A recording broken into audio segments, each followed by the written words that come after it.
एक आम आदमी का सपना होता है घर बनाना। आपसे जानना चाह रहा हूं सर, घर बनाएं कि घर किराए पे लें?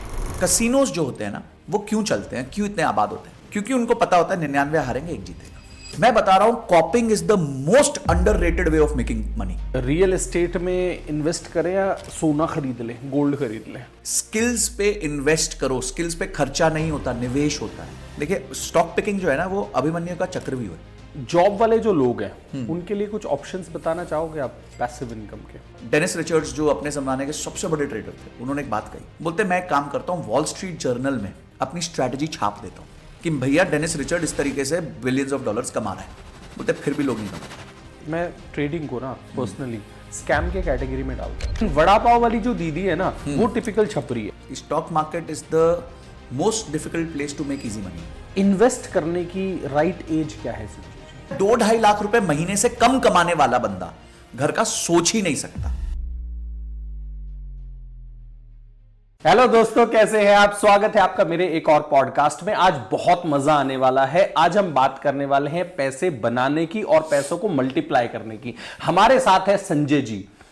सीएफए तो है ही, बहुत अच्छा कंटेंट बनाते हैं रिलेटेड टू फाइनेंस। तो welcome Sanjay ji. Thank you so much, आपने हमारा इनवाइट एक्सेप्ट किया आने के लिए। Thank you so much. मैं तो बहुत एक्साइट हुआ बिकॉज मैं अपनी जब कंटेंट जर्नी चालू की थी तो मैं आपको बहुत फॉलो अभी भी करता हूं, बट तब और भी करता था, देखता रहता था कि आपका कंटेंट मेरे को बहुत पसंद आता था। बिकॉज आप बहुत रिलेटेबल कंटेंट बनाते हैं बिजनेस वालों के लिए, बहुत ईजी कर देते हैं चीजों को, तो बड़ा मजा आता था कंटेंट देखने में। जी थैंक यू सर।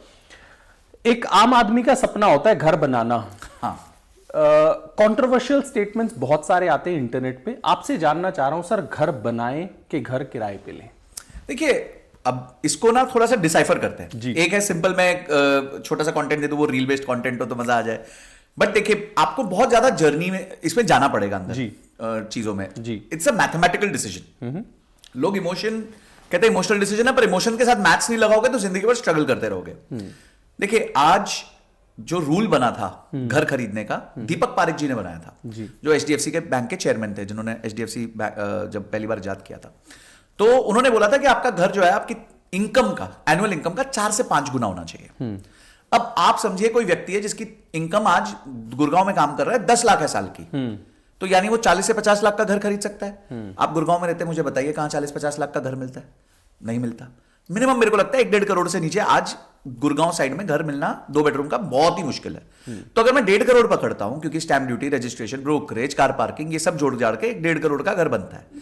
तो यानी उस व्यक्ति की तनख्वाह कितनी होनी चाहिए? 30 लाख रुपए होनी चाहिए साल की, यानी 2.5 लाख रुपए होनी चाहिए।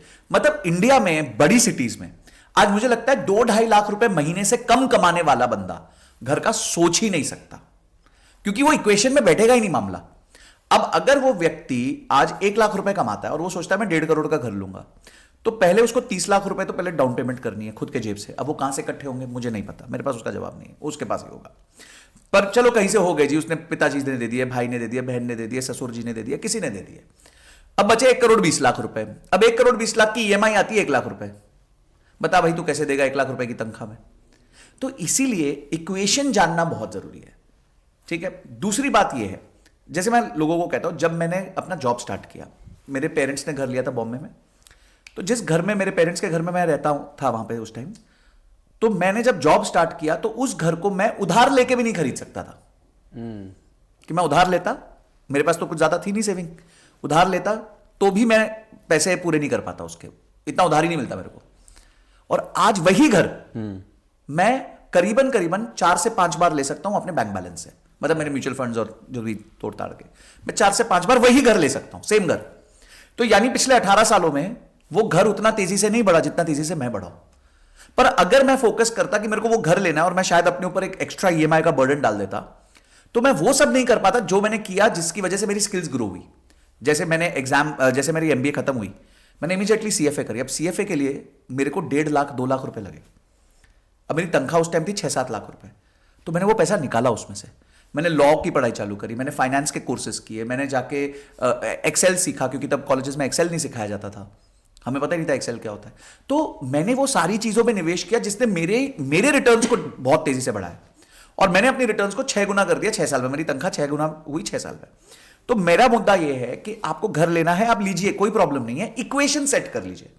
आपकी इनकम का 5 गुने से बढ़ेगा घर आप ले नहीं सकते, और आपकी तनख्वाह की 40% से ऊपर आपकी ईएमआई होनी नहीं चाहिए।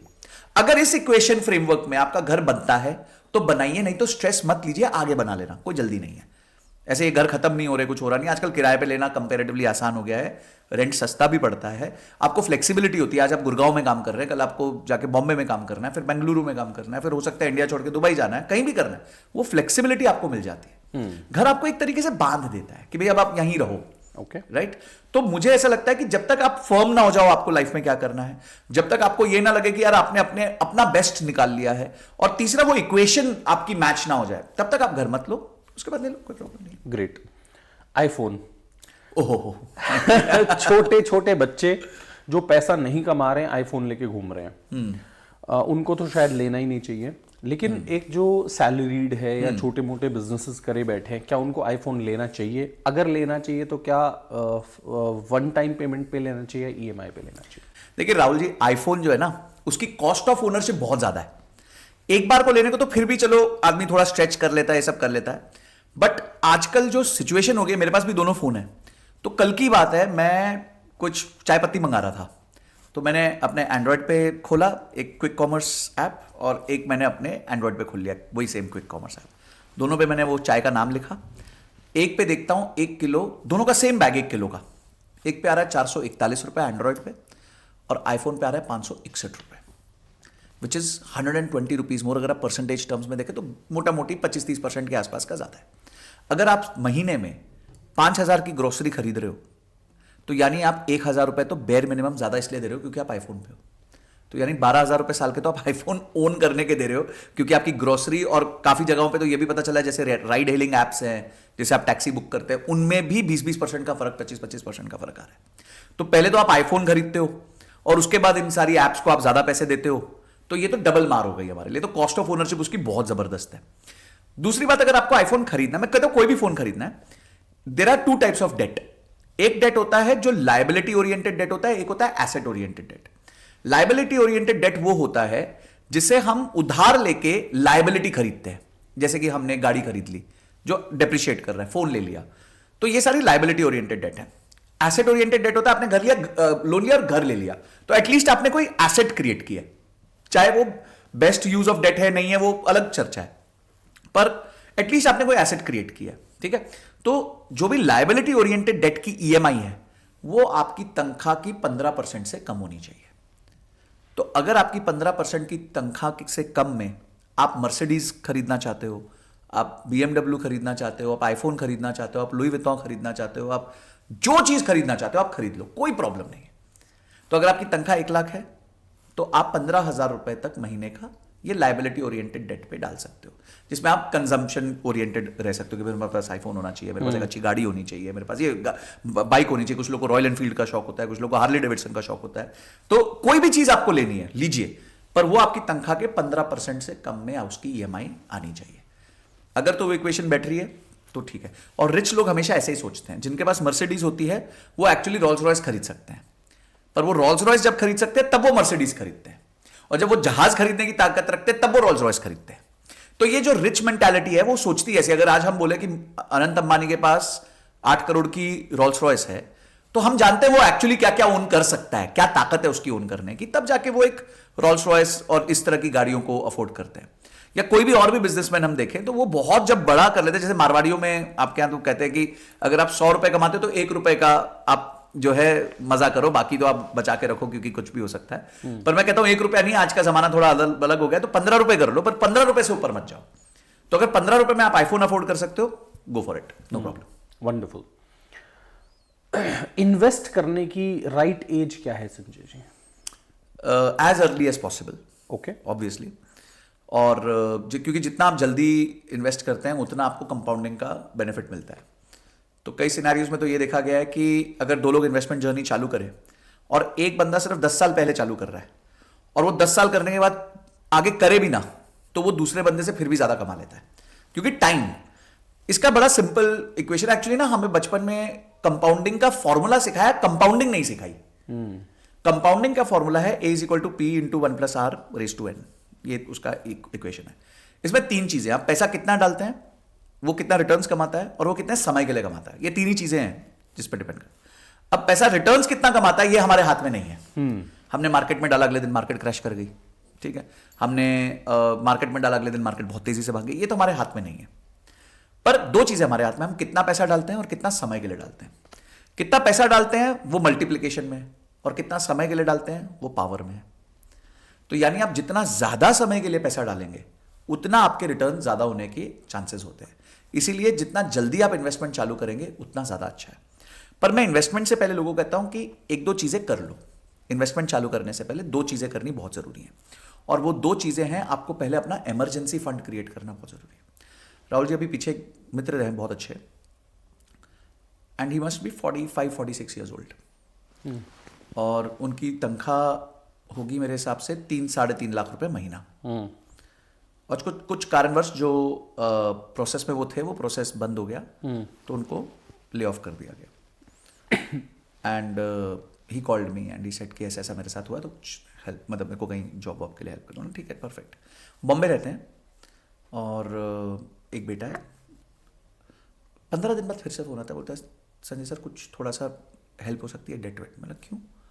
बोलता है वो अभी पिछले एक महीने से जॉब नहीं है, तो खर्चे निकालने थोड़े से मुश्किल हो रहे हैं। तो मैंने सोचा कि एक व्यक्ति जिसको 45 साल का हो चुका है, यानी 20 साल का करियर होगा बढ़िया, उसके पास 3 महीने निकालने के लिए नहीं है। तो ये हालत उसकी है जिसकी तनख्वाह 3-3.5 लाख रुपए महीने की। मतलब उनके खर्चे भी 1.5-2 लाख रुपए होंगे महीने का। 1.5 लाख तो होगा ही होगा। रेंट है, बच्चे को अच्छे स्कूल में डाला हुआ है, गाड़ी ओन करते हैं, EMI है, सब कुछ है। तो आज उनके पास 5-6 लाख का बैलेंस नहीं था कि वो 3-4 महीने अपने निकाल सकें। और ये दुर्गति मेरे हिसाब से बहुत ज़्यादा लोगों की है। एक रिसर्च आई थी जिसने कहा था कि 90% लोग पेचेक टू पेचेक रहते हैं, यानी अगला पेचेक नहीं आया तो खत्म। तो मुझे ऐसा लगता है कि इन्वेस्टमेंट चालू करने से पहले इमरजेंसी फंड क्रिएट करना बहुत जरूरी है। कुछ लोग क्या होता है, शुरुआत में जैसे आपने घर की बात करी, पेरेंट्स के प्रेशर में आके, सोसाइटी के प्रेशर में आके इतना महंगा घर ले लेते हैं कि उनकी EMI इतनी ज्यादा बन जाती है कि वो इमरजेंसी फंड नहीं क्रिएट कर पाते। अब आप उस व्यक्ति का सोचिए, इमरजेंसी फंड है नहीं, EMI जो है तनख्वाह का 70-80% है, और जॉब चली गई, इज गॉन, फिनिश्ड। अब वो घर कुड़की होगा, क्योंकि EMI ना देने, SIP की तरह तो है नहीं कि 3 महीने नहीं दी तो चलो कोई फर्क नहीं पड़ता, बाद में दे देंगे। EMI तो आपको देनी ही देनी है, नहीं तो वो निकाल देगा बाहर आपको घर से। सो माय पॉइंट इज कि इन्वेस्टमेंट करने से पहले इमरजेंसी फंड क्रिएट करना, बेयर मिनिमम 3 महीने का, कि आपके जो खर्चे उसका 3 महीना आपके पास एक FD अकाउंट में होना चाहिए जो आप देखो भी नहीं। दूसरा, इंश्योरेंस लेना बहुत जरूरी है, क्योंकि आजकल मेडिकल का आप जानते हैं क्या हाल है। मेरे पिताजी का भी ऑपरेशन हुआ, छोटा सा, मतलब ऐसे बहुत सिग्निफिकेंट नहीं, हर्निया ऑपरेशन जो जनरली होता ही है, उस पर 8.5 लाख का बिल आ गया। तो लकीली हम इंश्योर्ड थे, तो हम तो हॉस्पिटल के अंदर गए और हम हॉस्पिटल से बाहर आ गए। अभी सैफ अली खान का भी लोगों ने देखा कि कैसे उनके साथ हुआ, तो 36 लाख रुपए का बिल आया, जिसमें से 26-27 लाख रुपए इंश्योरेंस ने दे दिए। तो रिच पीपल थॉट प्रोसेस क्या है, ऐसा नहीं था वो अफोर्ड नहीं कर सकते थे, वो भी 36 लाख दे सकते थे, फिर भी उन्होंने इंश्योरेंस ली हुई है। तो एक हेल्थ इंश्योरेंस राइट अमाउंट की लेना, ये खाना पूर्ति करना 2 लाख रुपए, 3 लाख रुपए, मिनिमम 10 लाख रुपए, ये दो चीजें लाइफ में सबसे पहले डेवलप होनी चाहिए। टर्म इंश्योरेंस भी लेना चाहिए। टर्म इंश्योरेंस तब लेना चाहिए जब आपके ऊपर कोई लायबिलिटी हो, जैसे कि आपने जॉब स्टार्ट किया और आपके पेरेंट्स की कोई लायबिलिटी नहीं है आप पे, आपकी शादी नहीं हुई, बच्चे नहीं हुए, तो मेरे को लगता है टर्म इंश्योरेंस नहीं लोगे तो भी चल जाएगा। पर अगर आप पे कोई लायबिलिटी है किसी प्रकार की, जैसे आपके पेरेंट्स की कोई लायबिलिटी है, या फिर कल को आप ही अर्निंग मेंबर हो घर के, आप चले गए तो कैसे गुजारा होगा, आपके बच्चे हैं, वाइफ है, तो आपको प्रॉपर एक right amount of term insurance लेना चाहिए। तो टर्म इंश्योरेंस को आप थोड़ा सा डिले कर सकते हो, पर ये दो चीजों को नहीं कर सकते, क्योंकि एक आपके हेल्थ की है और एक आपके जॉब की है, और दोनों खराब हो सकती है कभी भी। तो उस आकस्मिक सिचुएशन के लिए, उस इमीडिएट अर्जेंट सिचुएशन के लिए आपके पास ये दोनों चीजें होनी बहुत जरूरी है। वंडरफुल। फिर उसके बाद आप अपनी इन्वेस्टमेंट जर्नी गोल बेस्ड, आपको जो जो चाहिए लाइफ में, आपको गाड़ी चाहिए, घर चाहिए, आपको वेकेशन करना है, आपको शादी करनी है, आपको पढ़ाना है, पढ़ना है, और रिटायरमेंट चाहिए, जो भी आपके लाइफ के बड़े 7-8 गोल्स होते हैं, उसके अराउंड फिर आप इन्वेस्टमेंट जर्नी स्टार्ट कर सकते हैं। वंडरफुल। संजय भाई, यूथ को आज ये लग रहा है कि कल शाम को 4 बजे तक अमीर बनना है तो स्टॉक में पैसा डाल देते हैं। हाँ। स्टॉक मार्केट ट्रेडिंग में पैसा डाल देते हैं। हाँ। हुआ बन गया है, या सच में ऐसा किया जा सकता है अगर आप बहुत ज्यादा स्किल्ड हो जाओ? एक बार थोड़ा सा आइडिया देंगे। सर देखिए, मैं स्टॉक मार्केट के बारे में एक बात कहता हूँ कि stock market is the most difficult place to make easy money. सबसे मुश्किल जगह है आसान पैसा बनाने के लिए। कोई भी चीज़, मैं कहता हूँ, आपने अभी मेरे साथ चर्चा कर रहे थे back stage, before behind the scenes की, आपने किस तरह पहले ग्रेजुएशन करी, फिर 5 साल जॉब किया, फिर आपने IIM अहमदाबाद से पढ़ाई करी, फिर आपकी एक जर्नी रही जिसमें आज आप एक successful entrepreneur, successful content creator हैं। जर्नी है, टाइम लगा। अगर आप ये सोचते जिस दिन बाहर निकले थे अपनी ग्रेजुएशन करके कि भाई मैं कुर्बत पहले दिन खोल लूंगा और दूसरे दिन कुर्बत जो है वो एक बहुत बड़ा ब्रांड बन जाएगा, इट वॉज नॉट पॉसिबल। तो वो जर्नी आपने भी जी और साथ साथ आपके ब्रांड ने भी फिर उसका बेनिफिट लिया। इसी तरीके से ट्रेडिंग है। मुझे ये नहीं समझ आता, आदमी ये सोचता है कि जब मैं जॉब लगूं तो मेरे को असिस्टेंट मैनेजर, एग्जीक्यूटिव मैनेजर की जॉब लगती है। वो ये सोचता है मेरे को CEO की जॉब लगेगी। वो वेट करने को तैयार है, 10 साल वेट करूंगा, 15 साल वेट करूंगा CEO बनने के लिए, CFO बनने के लिए, मतलब top of the league career पहुंचने के लिए। तो भाई इधर भी वेट कर लेना, यहां क्या प्रॉब्लम है? यहां तुम्हारे को क्यों कल रात दिन दुगना रात चौगनी तुम्हारे को पैसे कमाने हैं? तो ये भी एक करियर है। अगर एक ये करियर है आपका जहां आप मेहनत करते हो, एक्टिव इनकम कमाते हो, तो ये भी एक करियर है, धीरे धीरे बढ़ता है। भाई आपने बीज बो दिया और पूरा टाइम अगर पानी डालोगे, इसका मतलब ये थोड़ी है कि पेड़ जल्दी बन जाएगा, उल्टा खराब हो जाएगा। तो बीज बो दिया, जब जब पानी डालना होता है डालता है, और वो पेड़ बड़ा होता रहता है। अब आते हैं ट्रेडिंग पे। 93% लोग, ये मेरा डेटा नहीं है, सभी का डेटा है, 93% लोगों ने पिछले 3 साल में पैसा गवाया है। 93% लोगों ने, ठीक है। और वो जो गवाया है वो गवाया है 1,81,000 करोड़ रुपए। The total damage which is almost equal to, मतलब आप कह सकते हो कि 2 ईयर प्रॉफिट ऑफ रिलायंस। मतलब प्रॉफिट जो रिलायंस कर रहा है उसका 2 साल का प्रॉफिट उन्होंने उड़ा दिया। अब हम आते हैं जो 7% बचे हैं, उस 7 में से 1% लोगों ने साल का 1 लाख से ज्यादा कमाया। तो यानी आप साल का 1 लाख रुपए से ऊपर कमाओगे, उसकी प्रोबेबिलिटी 1 आउट ऑफ 100 है। ठीक है, मेरा डेटा नहीं है, सारा सेबी का डेटा है। और जिन्होंने मोटा पैसा कमाया है वो सब या तो FIIs हैं या एल्गो ट्रेडर्स हैं, ये भी उनका डेटा है। और इनमें सबसे मोटा पैसा 2 लोगों ने कमाया, एक सरकार ने और एक ब्रोकर ने, ये भी उन्हीं का डेटा है। तो आप बात को समझो, it is very difficult to make money there, very difficult. पर क्या नहीं बन सकता? ऐसा नहीं है, बन सकता है, बिल्कुल बन सकता है। भाई IAS का बच्चा एग्जाम देता है तो लाखों में से एक बच्चा सिलेक्ट होता है, IIT का एग्जाम देता है, लाखों में से एक बच्चा सिलेक्ट होता है। इसी तरीके से जब आप ट्रेडिंग में भी आते हो तो लाखों में से एक बच्चा ही सिलेक्ट होता है। तो उसके लिए जो चीजें करनी होती है, जैसे IAS की पढ़ाई में पढ़ाई से ज्यादा अपनी मानसिकता, एफर्ट, उन सब पे भी बहुत फोकस लगता है। तो उस पर कौन मेहनत कर रहा है इस टाइम पे? मैं 18 साल से ट्रेड कर रहा हूं और मुझे बताते हुए बिल्कुल शर्म नहीं है कि पिछले 3-4 साल से ही मैं प्रॉफिटेबल ट्रेडर हूं। बस पिछले 3-4 साल में पैसा हारा नहीं हूं मैं, पर 14 साल की मेरी उसके पीछे तपस्या है। हारा, मार्केट छोड़ के भाग गया कि भाई बहुत पैसे हार गया, फिर से आया, फिर से हारा, फिर छोड़ के भाग गया, फिर से आया, फिर हारा, फिर छोड़ के भाग गया। तब जाके मुझे वो मेरी गोल्डन स्ट्रैटेजी मिली। और एक ही स्ट्रैटेजी चाहिए होती है जिंदगी बदलने के लिए। पर लोग क्या करेंगे? राहुल जी आपकी स्ट्रैटेजी कुछ थी, फॉर एग्जाम्पल ट्रेडिंग चालू करी, अरे यार लॉस हो गया, वो राहुल जी की बेकार स्ट्रैटेजी, अब संजय जी की स्ट्रैटेजी पे चलते हैं। ये बम्बल टेंडर हो गया है कि आज एक डेट करके आए तो कल दूसरी डेट करेंगे, फिर तीसरी डेट करेंगे, फिर चौथी डेट करेंगे। तो आप फिर रिलेशनशिप कैसे निभाओगे यार? ये वन नाइट स्टैंड थोड़ी है, यहां तो आपको लंबा चलना पड़ता है। तो जो लंबा एक स्ट्रैटेजी, क्योंकि एक स्ट्रैटेजी को फिर आप सीख लेते हो। ब्रूस ली भी क्या कहते थे, मैं उस आदमी से नहीं डरता जिसको 10,000 किक आती है, उससे डरता हूं जिसने एक किक 10,000 बार प्रैक्टिस किया, क्योंकि वो वाली पड़ी मेरे को तो भाई मैं तो फिर ध्वस्त हो जाऊंगा। तो ट्रेडिंग में अगर आपको सक्सेसफुल होना तो मैं आपको फ्रेमवर्क दे देता हूं, पर मुझे पता है ये बताने के बाद में से 1 लाख में से एक आदमी कर पाएगा। एक बार डेनिस रिचर्ड्स जो अपने जमाने के सबसे बड़े ट्रेडर थे, उन्होंने एक बात कही, बोलते मैं काम करता हूं वॉल स्ट्रीट जर्नल में, अपनी स्ट्रैटेजी छाप देता हूं वॉल स्ट्रीट जर्नल में, फ्री न्यूज़पेपर में, कि भैया डेनिस रिचर्ड इस तरीके से बिलियंस ऑफ डॉलर्स कमा रहा है। बोलते फिर भी लोग नहीं कमा पाएंगे, क्योंकि जो patience, dedication, hard work, emotional control, discipline, money management चाहिए वो लोगों में नहीं है।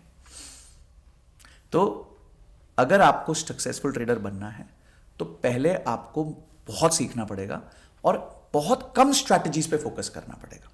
दूसरा, जिस तरीके से आप संगत बदलते हो, अगर आपको मन करता है मैं पूजा करूं तो आप मंदिर जाते हो, आपको मन करता है मैं अपनी बॉडी बनाऊं तो आप जिम जाते हो, ठीक है, क्योंकि घर पे आपको वो संगत और माहौल नहीं मिलता, वो एनर्जी नहीं मिलती।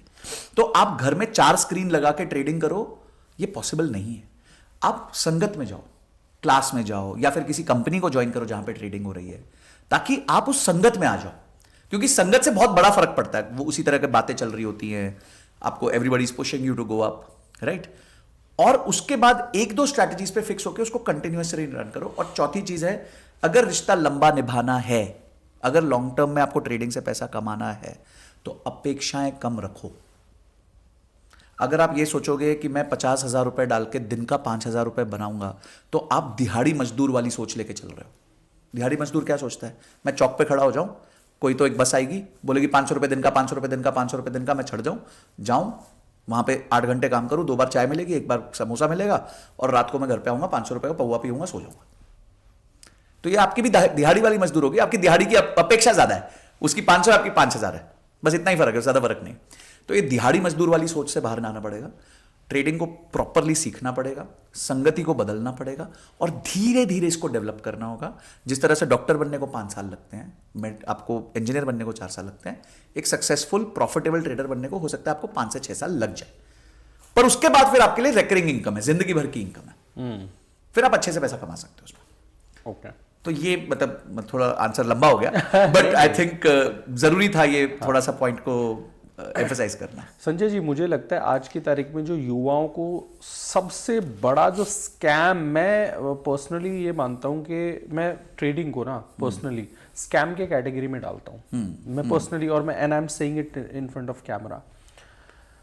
सब लोगों को पता है कि ट्रेडिंग से ना पैसा लगभग नहीं कमाया जा सकता। बिल्कुल सही कह रहे हैं, लगभग नहीं कमाया जा सकता। 7% चांस है, और उसमें भी 1% चांस है, नहीं है। हाँ। मतलब जैसे भी आपने भी बोला, हाँ, 1% चांस, 1% चांस है कि आप पैसा कमा पाओगे। और फिर वही रहता है, जैसे आपने भी स्टेटमेंट पास किया संजय जी अभी, के अगर आप IAS के लिए जाते हो, IPS के लिए जाते हो, IITs के लिए जाते हो, IIMs के लिए जाते हो, उसमें तो चांसेस 1% भी नहीं रहता। लेकिन जो एक फंडामेंटल डिफरेंस है संजय जी, वो ये है, लेट्स से आपने फॉर एग्जांपल IAS के लिए प्रिपेयर कर रहे हो, आपका क्रैक नहीं हुआ, आप फिर भी कांस्टेबल, इंस्पेक्टर, कुछ ना कुछ बन जाओगे। हाँ। वहां पे आप बर्बाद नहीं होगे, आपकी कॉग्निटिव जो एबिलिटीज है ना, वो बहुत एनहांस हो जाएगी 3 साल में, 4 साल में। राइट। ट्रेडिंग में या तो बर्बादी हो सकते हैं, और एक बार अगर आप आबाद हो भी गए ना, हाँ, आपने उसमें लाइफ को बेटर बनाने के लिए ज्यादा कुछ सीखा नहीं है। ये तो ऐसे हो गया कि भाई मैं एक प्लेन में बैठा हूं और मेरे को पता है ये प्लेन ब्लास्ट करने वाला है, हो सकता है 1% में बच जाऊं ब्लास्ट के बाद भी। तो पर्सनली इसलिए जब आप इस टॉपिक पे टाइम स्पेंड भी कर रहे हैं, आई एम वेरी हैप्पी कि हम ये टॉपिक डिस्कस कर रहे हैं। जितना भी ऑडियंस इस वीडियो को देख रहा है, जो पॉडकास्ट को देख रहे हैं, माई स्ट्रॉन्ग रिकमेंडेशन, देखो मैं होस्ट हूं, सर गेस्ट हैं, हम लोगों के व्यूज अलग अलग हो सकते हैं। मेरा जो व्यू है ना, ये है कि भाई ट्रेडिंग कभी मत करना स्टॉक मार्केट की, जिंदगी निकल जाएगी, पैसा नहीं बना पाओगे। This is my personal opinion, and as you also mention, chances are just very less. देखिए, मैंने एक फ्रेमवर्क दिया है, प्लीज, जिसके माध्यम, और मैं बार बार यही बोल रहा हूं कि ये देने के बाद भी 1 लाख में से 1 आदमी पैसा कमाएगा, क्योंकि मैं जानता हूं ये प्रॉब्लम है। और ये प्रॉब्लम क्यों है, मैं आपको इसका थोड़ा सा और रूट कॉज पे लेके चलता हूं, जस्ट एक एक्सटेंशन दूंगा। देखिए, कसिनोज जो होते हैं ना, वो क्यों चलते हैं, क्यों इतने आबाद होते हैं? क्योंकि उनको पता होता है 99 हारेंगे, 1 जीतेगा। तो वो जो 99 से खींच लेते हैं, उसका बहुत कम पोर्शन उनको 1 को देना होता है, तो इसलिए वो आबाद होने लग जाते हैं। पर अगर वहां पे लोग है ना, कसिनो को अप्रोच ही कसिनो की तरह करते हैं कि आए हैं थोड़ा मस्ती करें। जैसे मैं श्रीलंका रहता था, तो मैं क्या करता था, हर शनिवार कसिनो जाता था, मेरे जेब में 2,000 रुपए होते थे, ना मैं वॉलेट लेके जाता था, उसके अलावा ना मैं कोई क्रेडिट कार्ड लेके जाता था। तो भाई गए वहाँ पे 2,000 रुपये, अच्छा वहाँ फ्री में खाना मिलता था, हम गए 2-4 दोस्त यार, सबको खाना फ्री हो गया, 2,000 रुपये की हमने मस्ती कर दी कि चलो भाई आज डाइस रोल करेंगे, आज ये करेंगे, रूले करेंगे। हमें पता होता था हम पैसा हारने जा रहे हैं वहाँ पे। 2,000 खत्म हुआ, खाना खाया, बाहर निकले, घर चले गए, ताकि मैक्सिमम लॉसेस 2,000 रुपीज। अब इतना मैं अफोर्ड कर सकता हूं मेरी मस्ती के लिए, ठीक है जी। तो आप, अब प्रॉब्लम यह सेम अप्रोच है ना, लोग मार्केट्स में लेके आ रहे हैं। कैसे लेके आते हैं? राहुल जी आप कितना खो सकते हो? संजय जी मैं 20,000 खो सकता हूं। चलो आप एक काम करो, इसका कॉल ऑप्शन ले लो। अरे यहां तो मैं पैसा बनाने आया था, तो मुझसे पहला क्वेश्चन ये क्यों पूछा जा रहा है कि आप कितना खो सकते हो? पूछो ये कि आपने क्या सीखा है, क्यों ये स्ट्रैटेजी बना रहे हो, क्या इसमें से होगा, कितना रिटर्न्स होगा। लोगों को क्या है, अनलिमिटेड प्रॉफिट चाहिए। तो अनलिमिटेड प्रॉफिट के पीछे अगर आप भागोगे तो फिर आप पैसा नहीं बनाओगे। हमारा प्रॉफिट कितना होता है राहुल जी? पूरा मेहनत करने के बाद ना 1.5 से 2% महीने का निकल जाए, बहुत बड़ी बात है, हम खुश हो जाते हैं। और अगर मैं किसी नॉर्मल बच्चे को बोल दूं ना कि तेरे को 1.5 से 2% मिलेगा, तो उसको इंटरेस्ट ही नहीं आएगा, क्योंकि उसको तो 10% दिन का चाहिए। उसको चाहिए वही दिहाड़ी मजदूर वाली सोच, 50,000 रुपए डालूं और 5,000 रुपए रोज का निकालूं। अब भाई इतना ही आसान होता तो अंबानी वानी यही कर रहे होते ना, धंधा थोड़ी कर रहे होते। तो it is the most difficult place to make easy money. मैंने आपको बता दिया कैसे बनेगा, और इसमें भी आपको पहला 5-6 साल फूकना पड़ेगा, चलना पड़ेगा, मैदान नहीं छोड़ सकते, सीखना पड़ेगा, तब कहीं जाके आप टॉप 1% में आओगे, फिर आप पैसा कमा लोगे। बट हां, अधिकांश लोगों के लिए इससे दूर रहो, जितना दूर हो सकता है दूर रहो। आप नौकरी करते हो, नौकरी पे फोकस करो, बिजनेस करते हो, बिजनेस पे फोकस करो, कंसल्टेंसी कर रहे हो, कंसल्टेंसी पे फोकस करो, और लॉन्ग टर्म इन्वेस्टमेंट करो। आराम से धीरे धीरे धीरे वो कैपिटल ग्रो होगा, आगे जाके आपको बहुत बड़ा फायदा दे देगा।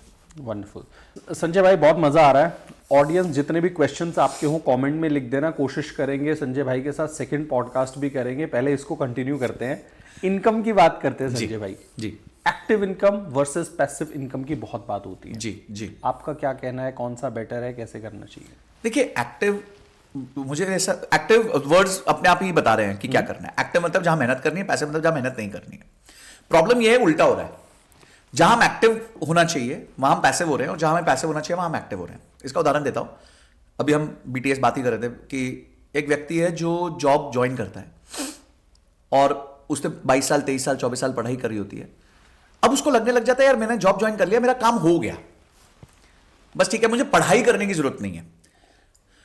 मैं उनको कहता हूं बेटा तुमने अभी तक सिर्फ पढ़ाई करी थी, अब तुम मैदान में आए हो तो तुम्हारे को मैदान की टेक्निक सीखनी पड़ेंगी। जैसे मैंने जब जॉब ज्वाइन किया तो मेरे को माइक्रोसॉफ्ट एक्सेल खोलना भी नहीं आता होगा शायद, मतलब खोलना आता था रेटोरिकली स्पीकिंग, की बहुत ज्यादा स्किल्स नहीं थे मेरे उसमें। अब मेरे बॉस ने काम दे दिया कि संजय आपको ये करना है। मेरे तो हाथ पैर फूल गए कि यार मैं तो ये कभी किया ही नहीं है, मैं तो एक्सेल को इतने लेवल पे यूज ही नहीं किया। लकीली एक मेंटर थे, साथ में काम करते थे, सीनियर थे, उन्होंने थोड़ी हेल्प कर दी। मैंने यार पर ये तो चल नहीं सकता ना, दिस कैन नॉट वर्क, कि भाई मैं बार बार मेंटर पे जाऊंगा तो कितनी खराब बात है। तो मैंने फटाक से एक एक्सेल का कोर्स कर लिया। आजकल तो एक्सेल का कोर्स करना बहुत आसान हो गया, तब एक्सेल का कोर्स करना 20-25 हज़ार रुपए लगते थे 2008 में, आज तो 5-10 हज़ार में हो जाता है, उससे भी कम में हो जाता है। तो माय पॉइंट इज कि मैंने इमीडिएटली आइडेंटिफाई किया कि मेरे जॉब की नीड क्या है, और इमीडिएटली उसको मैंने फुलफिल कर दिया। ऐसे करते करते बहुत सारी चीजें सीखी, सीएफए किया, लॉ किया, उसके बाद लॉ पूरा नहीं कर पाया बट जो भी जितना भी किया, उसके अलावा बहुत सारे मेंटर्स बिल्ड किए, उनके लिए फ्री में काम किया ताकि वो मुझे सिखाए। देखिए कोई भी ट्रांजैक्शन है, उनके पास मेरे को देने के लिए नॉलेज है, पर मेरे पास क्या है, उनका काम आसान करूंगा। तो अभी कोई आर्किटेक्चर हेड थे हमारे, जब मैं रियल एस्टेट पे था, तो उनको एक्सेल नहीं यूज करना आता था, प्रेजेंटेशन नहीं बनानी आती थी, तो मैं बनाता था उनके लिए। पर मैं उनसे बहुत सारी चीजें सीखता था कि बिल्डिंग में आर्किटेक्चर कैसे होता है, क्या चीज़ों का ध्यान रखना पड़ता है, क्योंकि मेरे काम के लिए वो इंपॉर्टेंट था। मैं स्ट्रैटेजी हेड था बिजनेस में, रियल एस्टेट में। तो अगर स्ट्रैटेजी हेड को यही नहीं पता कि आर्किटेक्चर क्या है, तो वो क्या स्ट्रैटेजी बनाएगा। So lot of things I have learned and I have consciously learned. कुछ चीजें मैंने कोर्स में खरीद करके ली हैं, कुछ मैंने मेंटर्स बना के लिए हैं, पर मैंने सीखा है। मैंने सीखने से कभी अपने आप को पीछे नहीं किया। आज की जनरेशन क्या कर रही है, एक्टिव इनकम जैसे स्टार्ट हुई तो अब उनको लगता है कि यार now it is company's responsibility to teach me, कि मैं तो बड़ी अच्छी कंपनी में काम कर रहा हूं, वो सिखाएंगे ना, वो कोर्स करवाएंगे, वो लेके आएंगे, उनके ट्रेनिंग बजट में से काटेंगे। तुम क्या कर रहे हो भाई, एआई आ गया। आप मुझे बताओ, कितने भी सब लोग सुन रहे हो, मेरे को सच्ची सच्ची लिख के बता दो कमेंट सेक्शन में कि आप में से कितने लोगों ने एआई के ऊपर एक भी कोर्स किया हो। मैं कहता हूं 200 रुपए का कोर्स किया हो, क्या किया है आपने आज तक, लिख के बताओ। और नहीं किया तो वो भी लिखो, उसको मैं ज्यादा एक्नॉलेज करूंगा कि एटलीस्ट आप रियलाइज कर रहे हो आपने नहीं किया तो कुछ कर लो। You know, people who acknowledge कि उनसे गलती हुई है, आई थिंक मैं उनकी सबसे ज्यादा रिस्पेक्ट करता हूं। तो I think skill building active income का बहुत इंपॉर्टेंट पार्ट है, वो सबसे पहले करो और अपनी एक्टिव इनकम को मल्टीप्लाई करो, क्योंकि यही एक चीज आपके हाथ में है। आपने आज रिलायंस का शेयर खरीद लिया इस उम्मीद में कि अगले साल वो डबल होगा, वो तो उम्मीद है ना, होगा नहीं होगा अपने को नहीं पता, मार्केट्स है। पर आपकी तनख्वाह 50,000 है, वो अगले साल 1 लाख हो सकती है अगर आप मेहनत कर लो, राइट तरीके से राइट चीजें सीख लो। तो एक्टिव इनकम पे एक्टिव हो जाओ। अब प्रॉब्लम क्या है, एक्टिव इनकम पे लोग हो गए पैसिव कि चलो ठीक है जी, ओके, तो वो करने लग गया। पैसिव इनकम जहां आपको बनानी है, पैसिव इनकम का मतलब होता है पैसिव रहना, ठीक है। वो चार्ली मंगर कहते थे the first rule of compounding is don't disturb it, उसको डिस्टर्ब मत करो, चलने दो। अभी पेड़ उग रहा है ना, तो उसको उगने दो, अचानक फ्रूट्स मत काटने लग जाओ उसके। तो पैसिव इनकम में आपको ज्यादा टाइम नहीं देना है। एक बार आपने इन्वेस्टमेंट तय कर ली कि भाई मेरा ये गोल है, उसके अगेंस्ट ये इन्वेस्टमेंट है, ऐसे ऐसे इन्वेस्टमेंट होगी, एसआईपी कटेगी या लमसम जाएगी, जो भी होगा, एक बार किया, उसके बाद उसको चलने दो, उसको रोज देखने की जरूरत नहीं है। जितना आप उसको रोज देखते रहोगे उतना आप सिर्फ परेशान होगे और आप अपने लिए प्रॉब्लम क्रिएट करोगे, क्योंकि वहां पे आपको कंपाउंडिंग होने देनी है। तो एक्टिव इनकम में एक्टिव हो जाओ, पैसिव इनकम में पैसिव हो जाओ, आप लाइफ में बहुत खुश रहोगे। ग्रेट। जॉब वाले जो लोग हैं उनके लिए कुछ ऑप्शंस बताना चाहोगे आप पैसिव इनकम के? देखिए, पैसिव इनकम दो तरीके से बनती है। एक होती है स्किल्स और एक होता है क्या कहते हैं, मनी। मनी से पैसिव इनकम बड़ा सिंपल है, आपने पैसे डाले, एफडी का रिटर्न आया, तो वो भी पैसिव ही है एक तरीके से। ठीक है, रिटर्न्स कम है पर है तो पैसिव इनकम वो भी। स्किल से आप बहुत अच्छी पैसिव इनकम कमा सकते हो। अब पैसिव इनकम को लोगों ने ये सोच लिया कि कुछ भी ना करना पड़े। पैसिव इनकम मेरे हिसाब से होती है लो एफर्ट हाई रिटर्न, कि आपने मेहनत कम करी पर रिटर्न ज्यादा कमा लिया। फॉर एग्जाम्पल, हम जैसे एक यूट्यूब चैनल चलाते हैं, तो हमने एक वीडियो बनाई, उस वीडियो को बनाने में एक बार की मेहनत थी, पर वो जिंदगी भर उसकी मोनेटाइजेशन चालू रहती है, चाहे वो दिन का हमारे को 50 रुपए दे दे, 100 रुपए दे दे, पर वो चालू रहती है। और ऐसी जब 10 वीडियो बन जाती है तो दिन का 1000 रुपए आता है, 2000 रुपए आता है, और जब ऐसी 100 वीडियो बन जाती है दिन का 1 लाख रुपए भी आने लग जाता है। तो ये हो गया पैसिव इनकम की least effort good result. Second है आपने कोई कोर्स बना लिया, थर्ड है आपने कोई बुक लिख ली, फोर्थ है आपने कोई फ्रीलांसिंग अपॉर्चुनिटी कर ली। आपको समझो एक्सेल शीट बहुत अच्छे से बनानी आती है। अब दुनिया में लोगों को रिक्वायरमेंट है, किसी को डैशबोर्ड बनाना है, किसी को डेटा एनालिटिक्स करनी है, कुछ करनी है, तो आपने अपनी सेवाएं प्रदान कर दी। बहुत सारे ऐसे प्लेटफॉर्म्स हैं जो आपको ये अपॉर्चुनिटी देते हैं आज। तो इस तरीके से आप धीरे धीरे अपनी पैसिव इनकम का पोर्टफोलियो बिल्ड कर सकते हो। मैं एक लड़की से मिला, 26 ईयर ओल्ड, मेरे हिसाब से 50-70 घंटे काम करती है महीने में, 2.5 लाख रुपए कमाती है। क्यों? क्योंकि सिर्फ इंटरनेशनल क्लाइंट्स को डील करती है और उनके साथ ही काम करती है, और हाई लेवल का काम करती है ब्रांडिंग में। तो 50-70 घंटे काम करती है, 2.5-3 लाख रुपए बना लेती है महीने के। तो अब ये होती है पैसिव इनकम, क्योंकि आप जो है ऑफिस जा रहे हो, 200-250 घंटे काम कर रहे हो, और आप शायद 25-30-50 हजार पे हो, और वो काम कर रही है 70 घंटे, पर वो कमा रही है 2.5 लाख रुपए। ये पैसिव इनकम होती है। अभी एक बहुत ज्यादा वायरल वीडियो भी था, एक ट्रक ड्राइवर है वो, तो ट्रक ड्राइवर्स इंडिया में जनरली 20 से 25 हजार कमाते हैं। अब जब ये लॉन्ग ट्रैवल पे जाते थे, लॉन्ग डिस्टेंस ट्रैवल पे, तो ये ढाबे पे तो खाना नहीं खा सकते क्योंकि बहुत महंगा रहता है। तो इन्होंने क्या करा, अपने ट्रक के अंदर ही केबिन में छोटा सा सेटअप बना दिया जहां पे वो खाना बनाते थे। ठीक है। अब वो खाना बनाने में थोड़ा ठीक ठीक थे, उसने क्या करा, उस खाना बनाते हुए वीडियो बना लिया और रेसिपी बना दिया। आज उसके इंस्टाग्राम पे 1.5 मिलियन फॉलोअर्स हैं, मतलब आपसे और मुझसे ज्यादा। 10 लाख रुपए से ज्यादा इंस्टाग्राम से कमा रहे हैं वो। ये अभी चल रहा है, जो रिसेंट बता रहा हूं मैं आपको। तो ये पैसिव इनकम के एग्जांपल्स हैं। मैं आपको बताता हूं, देखिए मैं ना डॉली चाय वाला से मिला था। अब मैंने लोगों को ना बहुत क्रिंज उन पे वो देने हुए बोला है कि कैसा है, क्या कर रहा है, क्या नहीं कर रहा है। यार उस लड़के की सिचुएशन देखो, बहुत गरीब घर से, पिताजी है नहीं, 14 साल से वो वहां पे टपरी लगा के बैठा है, 14 साल से। फिर उसने अपने लिए कुछ नया इनोवेट किया, स्टाइल बना, कुछ तो किया ना। चाय बनाने का धंधा इस दुनिया में इस देश का सबसे आसान बिजनेस है चाय बनाना। आप चालू करो टपरी, 20,000 रुपए में आपकी चाय बनाने की टपरी चालू हो जाती है। पर उसने कुछ यूनिक किया। उसके चाय में कोई मजा नहीं है, मैं भी पी के आया हूं, पर उसके यूनिकनेस जो है ना, जिस तरीके से वो आपको आओ भगत करता है, जिस तरीके से वो स्टाइल मारता है, फोटो खींचता है, आपके मुंह के सामने लाके चाय रखता है, इस चीज की वैल्यू थी, एक्सपीरियंस था। तो उस वजह से जो है बिल गेट्स आ गए, वो सुपर हो गया, और आज उसके हम दोनों के मिला के जितने हैं उससे शायद ज्यादा फॉलोअर है। तो आप फेल भी होता है, बिल्कुल होता है। But this guy is making what 25-30 lakh rupees a month only from Instagram. कहीं जाता है 5 लाख रुपए दिन का चार्ज कर रहा है। सो माई पॉइंट इज, लोग कह रहे देखो क्या छपरी है, अरे तुम करके तो दिखाओ। उसने अच्छा, आज भी धंधे की रिस्पेक्ट, अगर वो नागपुर में है तो वो 2 घंटा 3 घंटा जाके चाय बनाता है, क्योंकि वो उसका अस्तित्व है, वो अपने अस्तित्व को नहीं भूला। माई पॉइंट इज, ये सब छोड़ो, वो बड़ा पाव वाली लड़की हो गई, ठीक है, वो कुल्लड़ पिज्जा वाला हो गया, बहुत लोग हो गए जिनके बहुत हो गए। आज सोशल मीडिया, मुझे लग रहा है वड़ा पाव वाली जो है ना, वो टिपिकल छपरी है। मैं मानता हूं, मेरा पर्सपेक्टिव खुद का है संजय भाई, मुझे लग रहा है डॉली चाय वाला जो है ना, वो छपरी नहीं है। उसके पेरेंट्स उसको नहीं पढ़ा पाए, तो उसको नहीं पता कि बाल को लाल कर लेते हैं तो सोसाइटी में एक्सेप्टेबल नहीं है। मैं उसको छपरी नहीं मानता, लेकिन वड़ा पाव वाली जो दीदी है ना, वो टिपिकल छपरी है। वो I think she is fooling people. हाँ, शी इज ट्राइंग टू, मतलब उसने ना वो फाइंड कर दिया, ये हैक है। हाँ, ये चलता है, हमारे देश में चलता है। वो बेचारे ने इनोसेंटली किया था। हाँ, उसने बिजनेस की नीड के लिए किया था, क्योंकि उसके पास और कोई विकल्प नहीं था। हाँ, तो that is why he did it. और जब इतने सारे फॉलोअर्स हो गए उसके बाद वो सांप थोड़ी बेच रहा है। हाँ बिल्कुल। तो छपरी नहीं है। बिल्कुल सही कह रहे हो। तो आई थिंक सोशल मीडिया जो है ना, उसने क्या कहते हैं उसको, आपका जो सेलिब्रिटी स्टेटस है उसको डेमोक्रेटाइज कर दिया। आज पहले हम सेलिब्रिटीज बनना एक बहुत छोटे लोगों के लिए पॉसिबल था, आज हर व्यक्ति के लिए पॉसिबल है। आज मैंने एक देखा लड़का, क्या उसने प्यारी मार्केटिंग करी हुई है, वो B2B घड़ियां, डिजिटल वॉचेस और फोन्स और ये सब का काम करता है।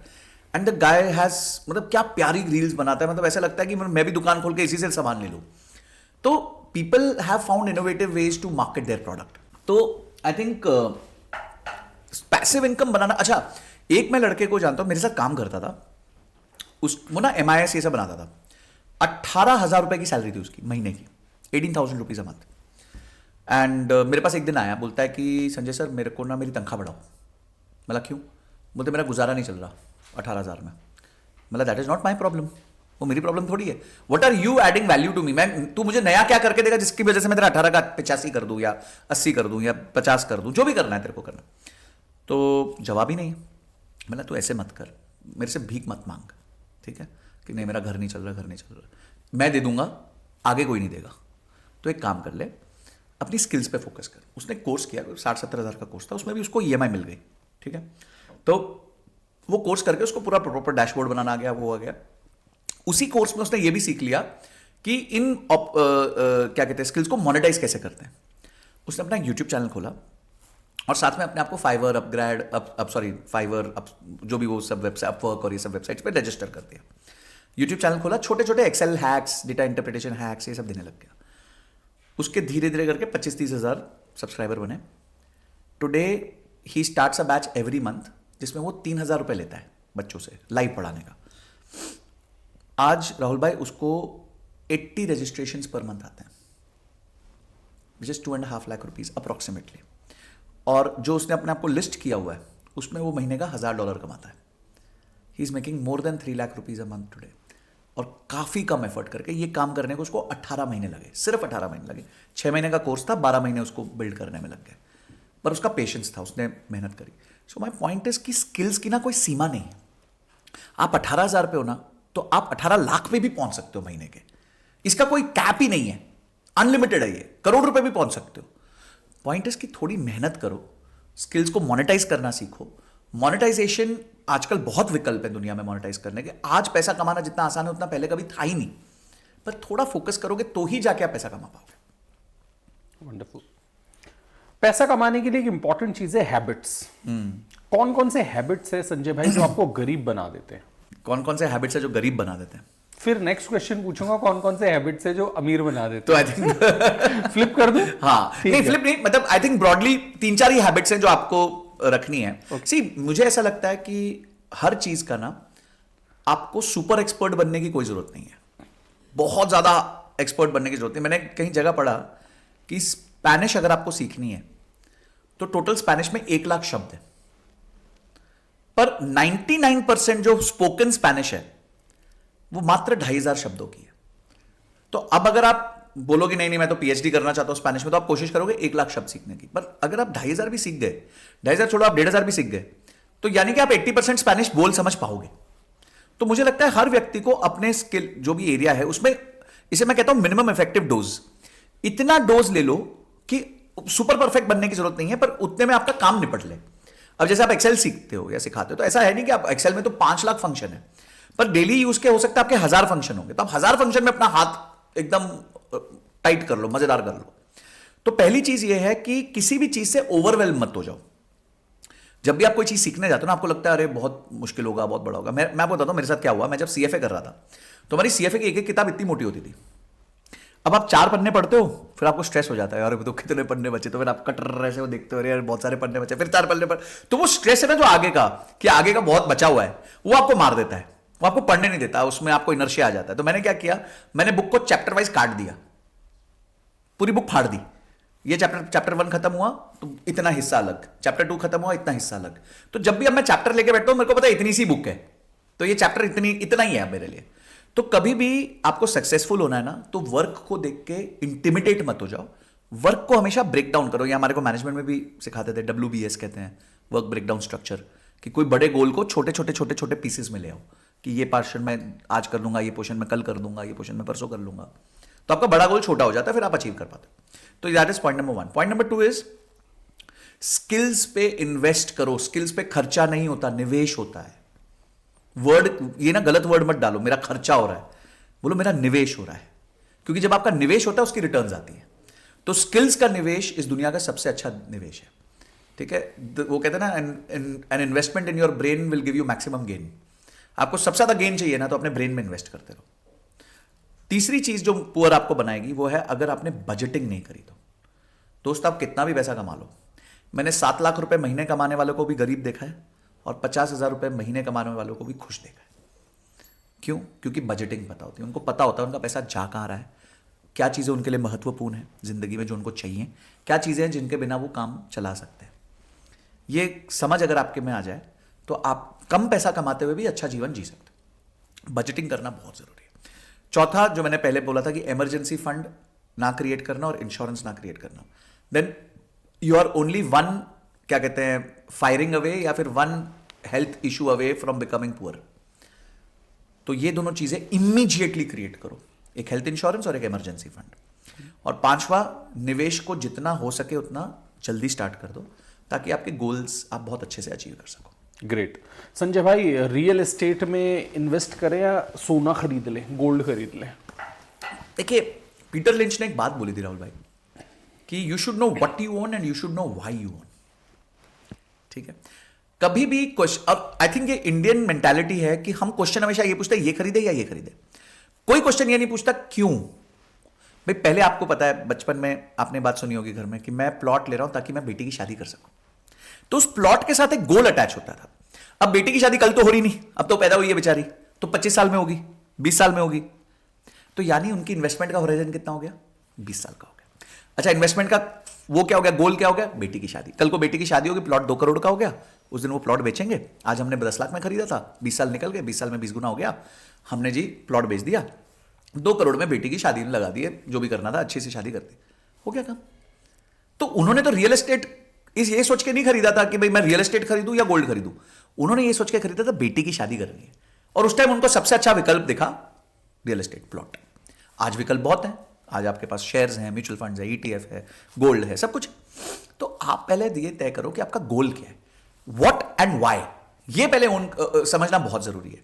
तो अगर आपका होराइजन बहुत लंबा है, 10 साल, 15 साल, 20 साल, आपको लिक्विडिटी की आवश्यकता नहीं है, मतलब आपको कल के कल पैसा नहीं चाहिए, बेटी की शादी लेवल का आपके पास वेटिंग वो है, पीरियड है, तो आप रियल एस्टेट में इन्वेस्ट कर सकते हो।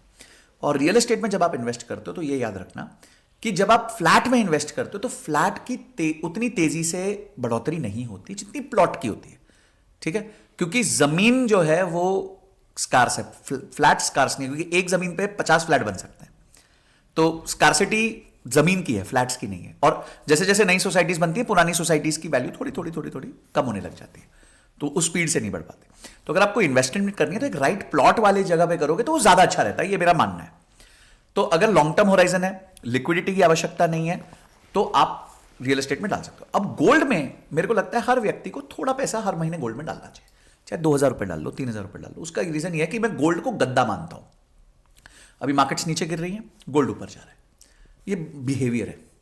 तो गद्दा है, आप जब नीचे गिरोगे तो आप गद्दे पे गिरोगे, यानी आपके पास गोल्ड होगा तो पोर्टफोलियो को एकदम बहुत तेजी से नीचे नहीं आने देगा। तो इसलिए हर व्यक्ति थोड़ा थोड़ा गोल्ड ओन करना चाहिए, और आगे जाके उसका यूज भी आ सकता है। कल को किसी बच्चे की शादी है, किसी को गिफ्ट करना है, कुछ करना है, तो वो भी कर सकता है। उसमें भी आपको आज फिजिकल गोल्ड खरीदने की जरूरत नहीं, उसको स्टोर करो, ये करो, वो करो, बहुत हेडेक होता है। ईटीएफ है, डिजिटल गोल्ड है, बहुत सारी चीजें जिसके थ्रू आप ओन कर सकते हो। पर्पस डिफाइन करना बहुत जरूरी है। ग्रेट। कि आपने पर्पस दे दिया कि भाई मेरे को इस काम के लिए चाहिए। अब अगर आप समझो कि बोलो 3 साल में मेरे को गाड़ी खरीदनी है, मर्सिडीज खरीदनी है, तो मैं एक प्लॉट ले लेता हूं, वो 3 साल में डबल हो जाएगा या ट्रिपल हो जाएगा, तो ये गलत बात है, क्योंकि 3 साल में रियल एस्टेट डबल ट्रिपल नहीं होता। हाँ, कभी एक फेज आपने पकड़ लिया तो बाई चांस आपका नसीब अच्छा हुआ तो अलग बात है, पर ऐसा नहीं है कि हर बार 3 साल में डबल ट्रिपल होगा। मैंने देखा है, मैंने रियल एस्टेट हमारे फादर ने एक बार लिया था, 2014 में लिया था और 2024 में बेचा है, 1 रुपए का वृद्धि नहीं हुई, 1 रुपए की, जितने में लिया था उतने में बेचा है। तो होती है, गलत इन्वेस्टमेंट्स होती हैं और रियल एस्टेट में, बट हो सकता था अगर मैं 10 साल और ओन कर लेता तो वो डबल हो जाता, ट्रिपल हो जाता। सो रियल एस्टेट में लंबा अवधि जब तक आपके पास नहीं है, 10, 15, 20 साल, तब तक आप मत देखो रियल एस्टेट की तरफ। Great, wonderful. म्यूचुअल फंड्स में अगर पैसा डालना हो तो उसकी क्या स्ट्रैटेजी रहनी चाहिए, कौन से म्यूचुअल फंड्स ठीक है? अगेन क्वेश्चन है गोल, कि गोल क्या है मेरा। गोल को आपको अवधि देनी पड़ती है, तो गोल छोटे हो सकते हैं, बड़े हो सकते हैं। बड़ा गोल क्या हो सकता है? 25 साल बाद रिटायरमेंट चाहिए, 5 करोड़ रुपए चाहिए 25 साल बाद। क्या ये पॉसिबल है? बिल्कुल पॉसिबल है, बहुत छोटे निवेश से भी पॉसिबल है। मैं आपको मजेदार बात बताऊं, आज अगर एक व्यक्ति महीने का 20,000 रुपए से स्टार्ट करे, 20 भी नहीं, मैं कहता हूं 10,000 से स्टार्ट कर दे, तो वो 25 साल में 5 करोड़ का मालिक होगा। 10,000 रुपए महीने की एसआईपी स्टार्ट करे और उसको 10-10% बढ़ाता रहे जैसे जैसे तनख्वाह बढ़ रही है, और 25 साल के काम करते उसके पास 5 करोड़ होंगे। इतना मुश्किल नहीं है पैसा बनाना, टाइम देना पड़ता है, बस इतना ही मैटर है। तो अगर आपको म्यूचुअल फंड में निवेश करना है तो जितना आपकी अवधि लंबी है उतना आप रिस्क ज्यादा ले सकते हो, क्योंकि मार्केट ऊपर नीचे हुई तो आपको टेंशन नहीं, हाँ यार ये तो पैसा मेरे को 25 साल बाद चाहिए, 20 साल बाद चाहिए, तो फिर आप मिड कैप और स्मॉल कैप फंड ज्यादा ले सकते हो।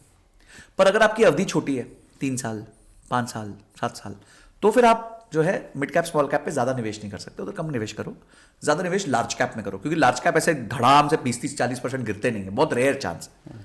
पर स्मॉल कैप मिड कैप गिर सकते हैं, कुछ भी हो सकता है उनके साथ। Great. तो जितनी लंबी अवधि होगी आपके गोल की, उतना आप रिस्क ज्यादा लोगे, और जितना आप रिस्क ज्यादा लोगे उतना आप स्मॉल कैप और मिड कैप में ज्यादा निवेश कर सकते हो। ओके, एसआईपीज में इन्वेस्ट करें या डायरेक्टली स्टॉक्स ले लें कोई ब्रोकर ऐप से जाके? देखिए, एसआईपी एक माध्यम है, मतलब it's a way to invest, जैसे EMI is a way to pay the bank, वैसे ही एसआईपी एक तरीका है जिससे आप म्यूचुअल फंड में निवेश कर सकते हैं या किसी भी में भी निवेश कर सकते हैं, कोई भी इंस्ट्रूमेंट में निवेश कर सकते हैं। तो अगर आपकी स्टॉक पिकिंग की, आपको आता है स्टॉक पिकिंग, देखिए स्टॉक पिकिंग जो है ना वो अभिमन्यु का चक्रव्यूह है, लोग अंदर तो घुस जाते हैं, बाहर नहीं निकलना जानते। अब पीछे मेरे एक दोस्त ने सिंटेक्स का स्टॉक खरीदा, सिंटेक्स करके कंपनी टंकी बनाती है, बड़ी कंपनी है, वो 100 का स्टॉक 40 का हो गया। बोले यार संजय इससे ज्यादा क्या गिरेगा नीचे, उसने खरीद लिए, कोई 10,000 शेयर खरीद लिए, 4 लाख रुपए के, आज वो 1 रुपए का है, क्योंकि वो कंपनी बंद हो रही थी, तो 40 का जीरो होना ही था उसका।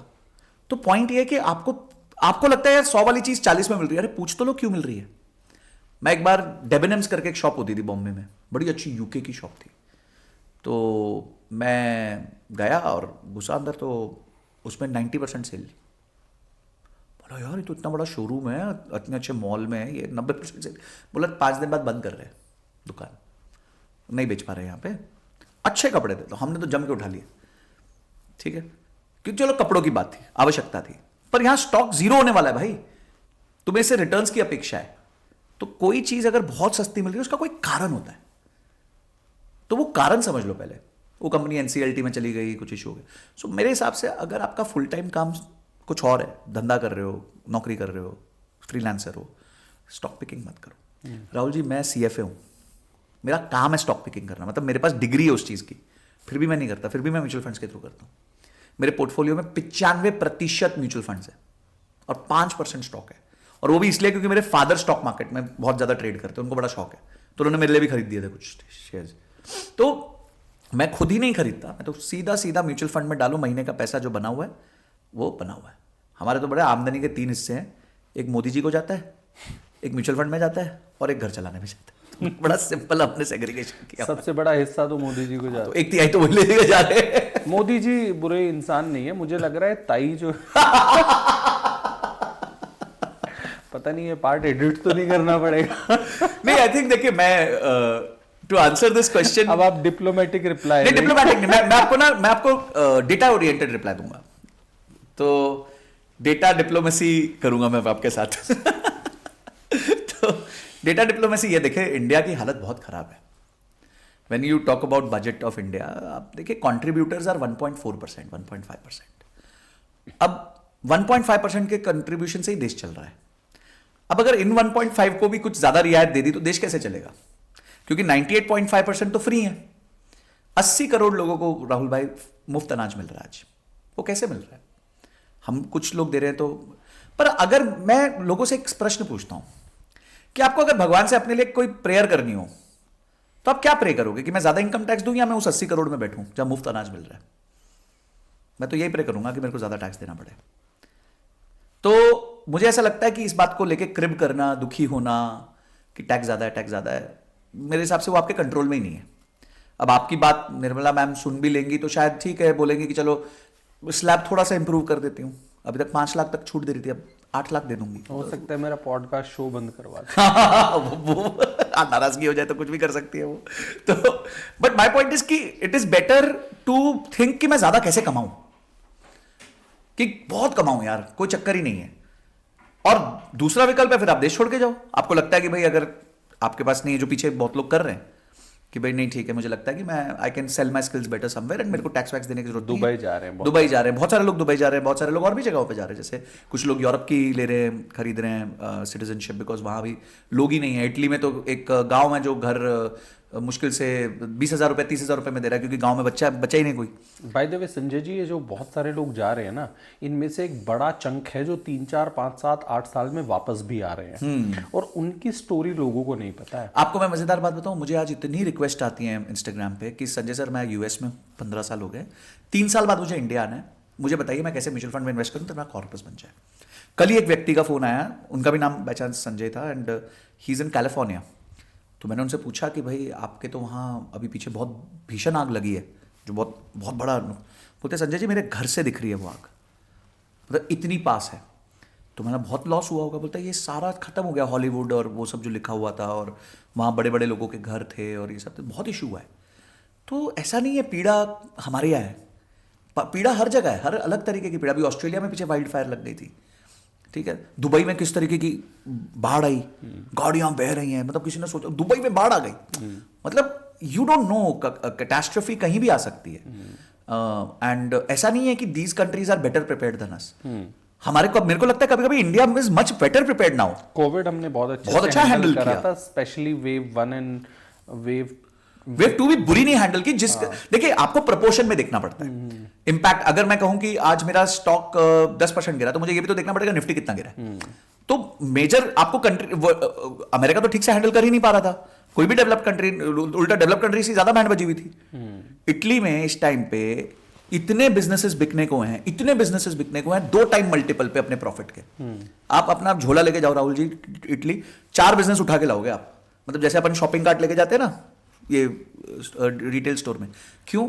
क्योंकि वहां बच्चों की मृत्यु हो गई, या फिर माँ बाप की मृत्यु हो गई जो बिजनेस चला रहे थे, अब है ही नहीं कोई संभालने को, तो वो बाहर वाले लोगों को बेच रहे हैं बिजनेस कि प्रॉफिट भाई 2 मिलियन चल रहा है, चलो 4 मिलियन दे दो, वो भी आज मत दो, 4 महीने में, 6 महीने में, 8 महीने में, 10 महीने में देना, धंधे से दे देना, पर हमसे संभाला नहीं जा रहा। इतना बुरा हाल है आज। किसी को भाई अपॉर्चुनिटी अवेल करनी हो तो प्लीज आप बिल्कुल देखिए, किसी के पास पैसा होता है, उसको लगता है कि भाई मैं कुछ कर सकता हूं, वहां चलते चलाते बिजनेसेस है, वो B2B सप्लाई कर रहे हैं, सब कर रहे हैं। तो माय पॉइंट इज कि बहुत सारे इश्यूज हुए हैं जो वर्ल्ड को पता ही नहीं है अभी पीछे। अमीर बनना है संजय भाई, मेरे को भी पैसे नहीं है आज की तारीख में मेरे पास। अच्छा नहीं है, मजाक नहीं है यार, अभी बोलोगे तो बैंक की ऐप लॉगिन करके दिखा दो। ऐसा नहीं है। अमीर बनने के तरीके क्या है संजय भाई? कैसे एक इंसान, वैसे मैं पर्सनली ये मानता हूं कि अमीर बनने के पीछे नहीं भागना चाहिए, लेकिन ज्यादातर लोगों को तो यही सुनना है, वो जानना चाहते हैं अमीर कैसे बन सकते हैं। तो अमीर कैसे बन सकते हैं वो बता दो। खतरनाक अपॉर्चुनिटी स्कैनर बनना पड़ेगा आपको, मतलब आपको हर चीज में अपॉर्चुनिटी देखनी पड़ेगी। लोग क्या है ना, अभी जैसे मैं किसी को बोलूं चाय की दुकान खोल, वो क्या पहला स्टेटमेंट क्या बोलेगा, राहुल जी ऐसी तो 100 है, मैं कैसे पैसे बनाऊंगा। पर यही अगर अनुभव ने सोचा होता तो आज चाय सुट्टा बार नहीं बनती। एक बहुत जबरदस्त, मतलब एक बेसिक आइडिया से भाई ने 100 करोड़ से ऊपर की वेल्थ बना ली, ठीक है। तो माय पॉइंट इज कि अगर आपको कोई भी चीज करनी है, आपको अपॉर्चुनिटी स्कैनर बनना पड़ेगा, क्योंकि जब भी आप कोई बिजनेस देखोगे बहुत लोग होंगे उस प्ले में, डेफिनेटली होंगे, ऐसा नहीं है कि इतना बड़ा दुनिया है तो लोग प्ले में होंगे। अभी जैसे मैंने आपको एक उदाहरण दिया कि इटली गए तो इस तरीके का एक बिजनेस मिल गया मेरे को मतलब मेरे फ्रेंड को, जिन्होंने खरीदा वहां पे जाके। तो पॉइंट इज कि आप अपॉर्चुनिटी स्कैन करते हो कि नहीं करते हो, या हर चीज को लेके आप नेगेटिव हो लाइफ में। क्या एक्साइटमेंट एनर्जीज लेवल क्या है आपकी? क्या आप देखते हो यार ये बिजनेस करेंगे मजा आ जाएगा यार, इसमें ऐसे कर सकते हैं, ऐसे कर सकते हैं पहले साल में। अब आपको मैं मिनिमलिस्ट की कहानी सुनाता हूं, आपने भी देखी होगी पीछे। जयपुर के 2 भाई थे, दोनों ने कोविड में बिजनेस चालू किया। क्या किया उन्होंने पता है? द ऑर्डिनरी ब्रांड को कॉपी कर लिया, यूएस का ब्रांड है। कॉपी, मैं बता रहा हूं, कॉपिंग is the most underrated way of making money. और ये बात जैक वेल्च ने अपनी बुक में लिखी थी द विनिंग में। उन्होंने कहा था कॉपी बट कस्टमाइज। बोले बार बार इनोवेट मत करो, बहुत लोग कर चुके हैं, उनके प्रोसेसेस को बस कॉपी कर लो। मैं तो सबको बोलता हूं भाई जो करना है कॉपी कर लो। तुम्हें क्या है भाई कॉपी करके? अभी इनकी मिनिमलिस्ट की स्टोरी देख लो कि मालिक के पास, भाइयों के पास 61% शेयर था, एम्प्लॉयज के पास कुछ 8-9% था, बचा हुआ इन्वेस्टर्स के पास था। 2020 में बिजनेस चालू किया जब कोविड आया। 2024 में उनका रेवेन्यू था 350 करोड़, 10-11 करोड़ का प्रॉफिट था। HUL ने 3000 करोड़ में कंपनी उठा ली, भाइयों को 1800 करोड़ मिला है। यह होता है अमीर बनना। काम क्या किया? कॉपी किया। मामा अर्थ शुगर, आप जानते हो क्या स्थिति है उनकी। मामा अर्थ का रेवेन्यू मल्टीपल 4 गुना है इस टाइम पे, उनको 10 गुना मिला है, 10 टाइम्स। क्यों? क्योंकि उन्होंने एसकेयू कम रखे, मैन्युफैक्चरिंग खुद की पकड़ी, कुछ चीजें उन्होंने बेटर कर दी। जब आप बिजनेस में होते हो तो ये सब चीजें सीख जाते हो, पर चालू तो करो, कुछ भी चीज कॉपी कर लो यार। मैं कहता हूं कोई भी चीज आइडिया अच्छा लगा ना, कॉपी कर लो। इंडिया इतनी बड़ी कंट्री है ना, आप कुछ भी बेचोगे बिकेगा। अभी मैं किसी आयुर्वेदा वाले से मिला, बोलता है मेरी 6 करोड़ की सेल है महीने की। मतलब सबसे ज्यादा क्या बिकती है? आप सुन के हिल जाओगे। बोलता है हल्दी। बोलता है 6 करोड़ में 2.5 करोड़ हल्दी बिकती है, जबकि 200 प्रोडक्ट है उनके पास। 2.5 करोड़ की हल्दी बेच रहा है। नहीं पता लोगों को ये बात है। आपको लगता है कौन खरीदेगा हल्दी? अरे घर घर चलती हल्दी। सिंपल हल्दी के बिजनेस से 2.5 करोड़ रुपए महीने का रेवेन्यू है और 80% ग्रॉस मार्जिन है। आप भी जानते हो आयुर्वेदा प्रोडक्ट्स में कितने मार्जिन है। माय पॉइंट इज कि अपॉर्चुनिटी को स्कैन करो। इतने बिजनेसेस मार्केट में ऑलरेडी हैं, लिस्टेड है। अब लिस्टेड बिजनेसेस की एनुअल रिपोर्ट पढ़ो, क्वार्टरली रिपोर्ट पढ़ो, आपको समझ आएगा बिजनेस कैसे चल रहा है। तो अगर आपको अमीर बनना है बॉस, तो नौकरी से तो बन नहीं सकते। देखो, एक होता है अर्नर, एक होता है ओनर। अर्नर जो होता है उसकी तनख्वाह फिक्स होती है, और फिक्स तनख्वाह वाला अमीर नहीं बन सकता, ये रूल है। चाहे तनख्वाह कितनी भी हो जाए, तुम्हारी 2 लाख हो जाएगी, 5 लाख हो जाएगी, 10 लाख हो जाएगी, पहले तो वही मैडम जी ले जाएंगी 40%। ठीक है, आप खर्चा कर ही नहीं पाओगे, उसके बाद आप खर्चे करोगे, उस पर आपको कोई रिबेट नहीं मिलेगी। मालिक, बिजनेस के मालिक को तो सारे खर्चे करने के बाद टैक्स देना होता है। तो ये सारी चीजें ना सिस्टम ओनर के फेवर में ही बना है। इनकम पे टैक्स है 34%, लॉन्ग टर्म कैपिटल गेन्स कितना है? 12.5%। अब ये इन्होंने 1800 करोड़ रुपए कमाए, इनको तो 12.5% ही देना है ना। पर आपने अगर 1800 करोड़ कमाए होते तो आपको 40% देना पड़ता। मैं कहता हूं 1800 करोड़ आपकी तनख्वाह होती तो आपको 40% देना पड़ता। उनका कैपिटल गेन्स है तो उनको कितना देना है? 12.5%। सो ओनर बनो, अर्नर मत बनो। और ओनर बनना भारत में आज सबसे आसान है। आप कोई भी एक बिजनेस पकड़ो। हाँ, ओवरनाइट कुछ नहीं होगा। ऐसा नहीं होगा कि कल हल्दी चालू करी तो परसों से आपके पास 1 क्विंटल हल्दी रोज की बिकेगी आपकी। ऐसा नहीं होने वाला, टाइम लगेगा। पर फायदा बहुत बड़ा है ना। 1800 करोड़ आप 5 साल में कैसे कमा पाते? नहीं तो आराम से बिजनेस बिल्ड करो, धीरे धीरे करो। वो हमारे ट्रक के पीछे एक बड़ी अच्छी लाइन पड़ी थी राहुल जी, बोलते धीरे धीरे चलोगे तो बार बार मिलेंगे, धीरे धीरे चलोगे तो बार बार मिलेंगे, ज्यादा जल्दी मचाओगे तो हरिद्वार मिलेंगे। तो अगर आपको बिजनेस भी बनाना है ना, आराम से चलो, कोई जल्दी नहीं। पहले 1000 दिन टेस्ट, पायलट, ये फंडिंग वंडिंग के पीछे मत भागो। आराम से धीरे धीरे बिजनेस बिल्ड करो। उसके बाद देखो आपका बिजनेस में आता है कंपाउंडिंग, क्या मजा आएगा। अच्छा, बाय द वे ऑडियंस को बता देता हूँ, मैंने भी अभी तक फंडिंग नहीं ली है बिजनेस में। बहुत बढ़िया किया। चाहता तो पहले दिन ही मिल जाती, तो अब समझ लेना क्यों नहीं मिली है उसका आंसर। शायद फंडिंग ले ली होती तो संजय भाई आपसे बहुत सारे क्वेश्चंस में पूछ भी नहीं पाता, because then I would have been reporting to the board. देखिए, मेरे को लगता है कि आप अपनी इंडिपेंडेंस को कॉम्प्रोमाइज करते हो, वो भी एक चॉइस है, ऐसा नहीं है। कुछ लोग की चॉइस है, जैसे इन्होंने जो मिनिमलिस्ट वालों ने 30% इक्विटी इन्वेस्टर्स को दी थी, उन्होंने 80 करोड़ डाले थे इन्वेस्टर्स ने, उन्होंने 800 करोड़ का एग्जिट लिया। तो अब मिनिमलिस्ट वाला कोई भी नया काम चालू करेगा ना, इन्वेस्टर आंख बंद करके पैसा डालेंगे, क्योंकि उसने अपनी क्रेडिबिलिटी स्टैब्लिश कर ली है। पर मैं ऐसे कई बिजनेसेस जानता हूं जिन्होंने कभी फंडिंग नहीं ली और लिस्ट हुए आज 5-5 हजार करोड़ के बिजनेसेस हैं। तो देखिए, there is no right and wrong way, there is a way you have to follow. कुछ लोग कब, अब देखो जोमैटो, मैं आपको एक उदाहरण देता हूं। आज हमने देखा कि हल्दीराम फैमिली ने पहली बार अपनी बिडिंग करवाई कि हमें कितनी वैल्यूएशन मिलेगी, तो उनको वैल्यूएशन मिली 80,000 करोड़ की, कि आपका जो पूरा एंटरप्राइज है उसकी वैल्यूएशन 80,000 करोड़ है। अगर आप $1 बिलियन टर्म्स में देखेंगे तो 10 बिलियन के आसपास है। अब आप जोमैटो को देखिए, जोमैटो की आज की वैल्यूएशन करीबन $25 बिलियन है। ठीक है, और मालिक के पास उसमें अभी करीबन होंगे 7-8% होंगे। तो उसने तो 13 साल के अंदर अपने लिए बना लिए क्या कहते हैं 2 बिलियन के आसपास, 1.5-2 बिलियन के आसपास। और हल्दीराम को लग गए 80 साल, 100 साल। पर क्या दोनों को गलत है? दोनों सही है। हल्दीराम भी हल्दीराम है, जोमैटो भी जोमैटो है। पॉइंट इज कि कुछ करो, ओनर बनो। बिना ओनर बने आपकी वेल्थ नहीं क्रिएट हो सकती, ये दुनिया का नियम है। अगर आप छोटे ओनर बनना चाहते हो तो हम पब्लिक मार्केट्स में स्टॉक खरीद लेते हैं। हमने कोई स्टॉक 100 रुपए में खरीदा, वो कल को जाके धीरे से 10 साल बाद 1000 हो गया। तो हमने तो मेहनत नहीं करी थी, किसी और ने मेरे लिए मेहनत करी ना। तो ओनर बनना बहुत जरूरी है। मतलब मैं बार बार एक ही चीज बोलूंगा, ओनर ओनर ओनर ओनर बनो। और आज के दिन ओनर बनना सबसे आसान काम। अमीर है कोई, हाँ, उसको गरीब बनना है, तो 5 तरीके और बता दीजिए ताकि ऑडियंस को पता चल जाए कि ये चीजें मेरे को नहीं करनी है। देखिए, अमीर लोग कैसे सोचते हैं ना, they are very hyper focused. अभी पीछे मैं शार्क टैंक का एक एपिसोड देख रहा था एंड उसमें गौरव तनेजा आए थे, फ्लाइंग बीस्ट, अपना प्रोटीन बार लेके। और Gaurav is very good with content, वो तो कोई डाउट ही नहीं है। तो 500 शार्क्स ने ना एक ही चीज़ बोली उनको बोली देखो, आप कंटेंट भी क्रिएट कर रहे हो, आप दूध घी भी बेच रहे हो, और आप अब प्रोटीन में भी आ रहे हो, आप ये भी कर रहे हो, वो भी कर रहे हो, यू आर नॉट फोकस्ड। तो इस चक्कर से उसको फंडिंग ही नहीं मिली।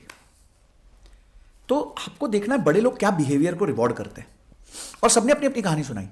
पीयूष ने बोला कि मैं लेंसकार्ट 15 साल से मैंने चला रहा हूँ, और फिर भी मेरे को आज भी 15-20 घंटे देने पड़ते हैं।